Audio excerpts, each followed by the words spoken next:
Solomon's business model consisted of this. He was a consultant to his contemporaries, other kings and queens.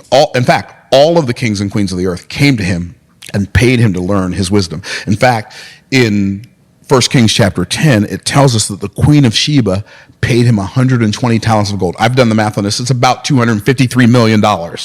One client. And that was just the gold. It didn't include the precious stones. It didn't include the furs. It didn't include the precious ointments.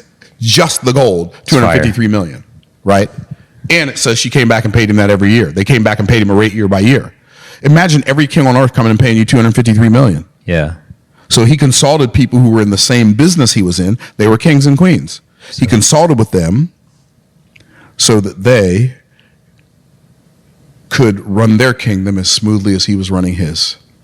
And he charged them a lot of money to do it. God gave Solomon the wisdom because Solomon offered 1,000 burnt offerings. A burnt offering is a picture of total sacrifice. Yeah. God, you can have everything that's mine.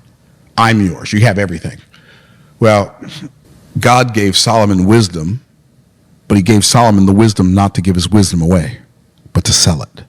All of the kings and queens of the earth, not only did they come to him, Solomon, and pay him to learn his wisdom, they sent the people from their kingdoms to Solomon to learn the wisdom. And they paid him.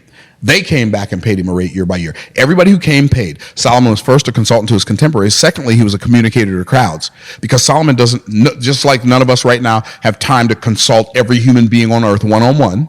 Solomon communicated to crowds. I believe Solomon was doing seminars thousands of years before there was ever thought of a Tony Robbins or a Russell Brunson or a Myron Golden or an Omar. Solomon was doing seminars thousands of years ago.